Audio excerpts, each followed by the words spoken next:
Warzone Jones here, giving a Raw review. Now, before I get this video started, I'm not going to review all of everything that happened on the show. I'm just going to review the more standout parts of the show, the biggest things that happened on the show, the stuff that happened and got you talking, the stuff that I felt that was worth, reporting.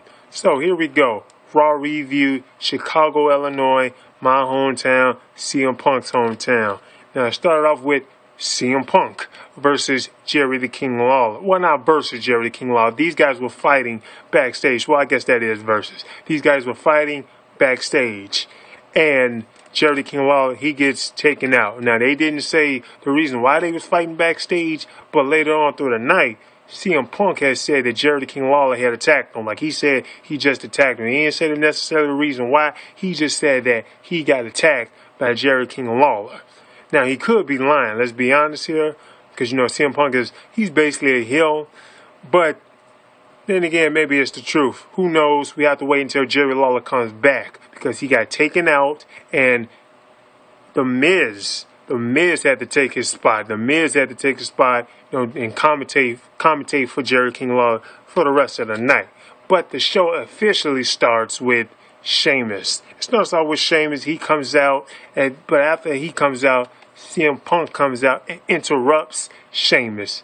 Literally, he interrupts Sheamus, and Sheamus got booed a little bit because, hey, this is Chicago, Illinois. This is the hometown of CM Punk, so he's a Chi-Town kid. So CM Punk basically looked like the babyface here, Sheamus got booed whenever he said something back to CM Punk. He got booed a little bit, and you could tell he didn't really know how to react to it. He didn't really know how to react to it because, he's a babyface. Here's a babyface getting booed, although we've seen that with John Cena.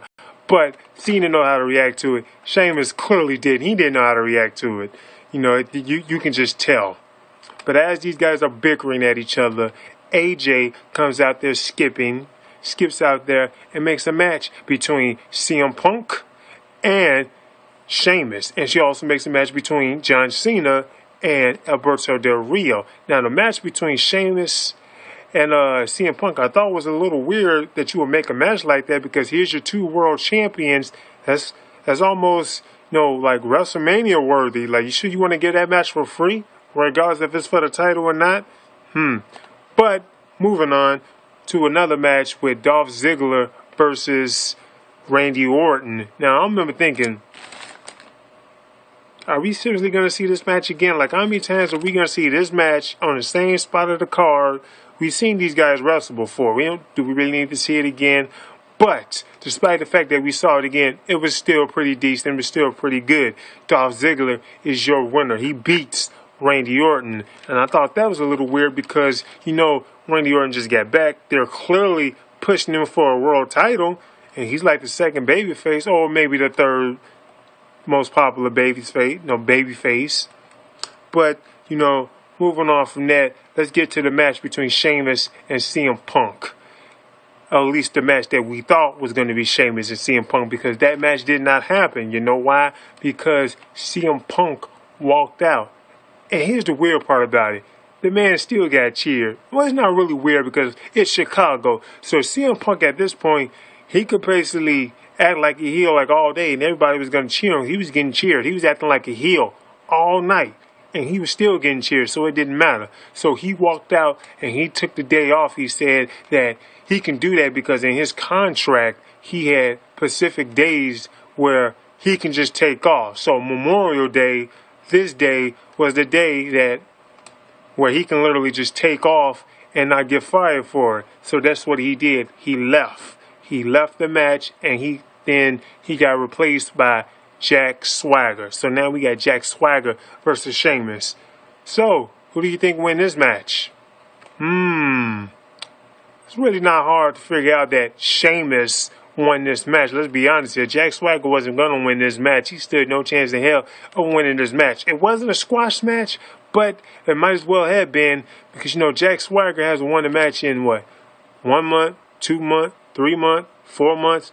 When was the last time this man won a match? He hasn't won a match in a long-ass time. And even after the match, he had said that he was taking some time off. He's like, I'm better than this. I'm taking some time off. He was leaving. basically. So he's leaving. Do you care? I really don't, and that's sad because I used to be a big fan of his. They basically shitted on Jack Swagger for the last couple of months. But, moving on from that, I want to talk about the segments, review the segments with Daniel Bryan and Kane. Now, these segments I actually thought were pretty entertaining. Last week's segment and then the segment this week. The segments between Daniel Bryan, with the whole anger management thing, I actually thought were pretty entertaining. Really entertaining. I liked them. So, there was a match set up between these two later on through the night to either face each other or, be a tag team or hug each other. So, the fans got to vote either one of those scenarios. Like, the fans really get to vote for this stuff. Like, I don't fall for that stuff. The fans don't. Your vote don't really matter. They set this stuff up. Trust me. So, apparently, us, the fans, picked for these two to be hugging each other.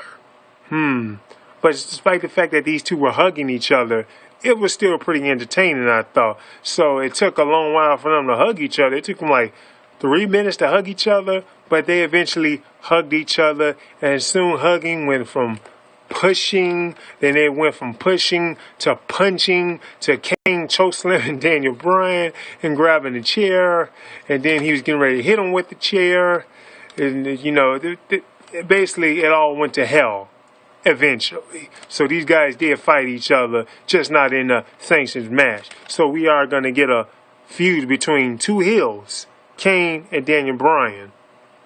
Next, we had a segment. Well, not a segment. Segment. Excuse me. AJ and Vicky Guerrero segment. I thought it was another pretty good segment. AJ and Vicky Guerrero. Vicky Guerrero was calling out for an apology from AJ because AJ slapped the taste out of her mouth. But guess what? This week, Vicky Guerrero slaps the taste out of AJ's mouth. Literally, slapped the taste out of her mouth. But she didn't just do it once. She did it twice. Slapped the taste out of her mouth twice. Because she knew she can get away with it because, she was told by the board of directors, AJ was told by the board of directors, if you put your hands on the talent, the wrestlers, the managers, you can get fired. So, Vicky Guerrero took advantage of that, and she slapped the taste out of her mouth, not once, but twice. So, let's get to the main event. Falls Count Anywhere match, which was made into a Falls Count Anywhere match later on through the night by AJ. John Cena versus Alberto Del Rio, pretty good match, pretty good match, entertaining, decent. They fought outside the ring, they fought inside the ring, they fought by the stage. Eventually, all the fighting led to them being in the back. So the fight led backstage, and John Cena was winning. He was getting ready to hit Alberto Del Rio with the attitude adjustment, and guess what? CM Punk comes back and he kicks John Cena right upside his noggin, right upside the head, lays him out on the floor. Alberto Del Rio goes and gets the 1, 2, 3. He gets the victory. Alberto Del Rio wins the Falls Count Anywhere match because of CM Punk, of course. Who else? But I sort of guessed that was going to happen. But guess what happens? CM Punk gets inside his car and then drives off. Not with him driving, of course. Guess who's driving his car? Guess. None other than Paul Heyman. You don't got to guess if you saw it, of course. But Paul Heyman was driving that car. So it looks like Paul Heyman and CM Punk are now teamed up together. So we're going to see what's next. What's next? They left John Cena there laying on the ground. Paul Heyman and CM Punk seems to be a unit now. So I don't know if he's his manager or what. But we'll see what happens next. So this is Warzone Jones. That's my Raw review. I'm out. Deuces.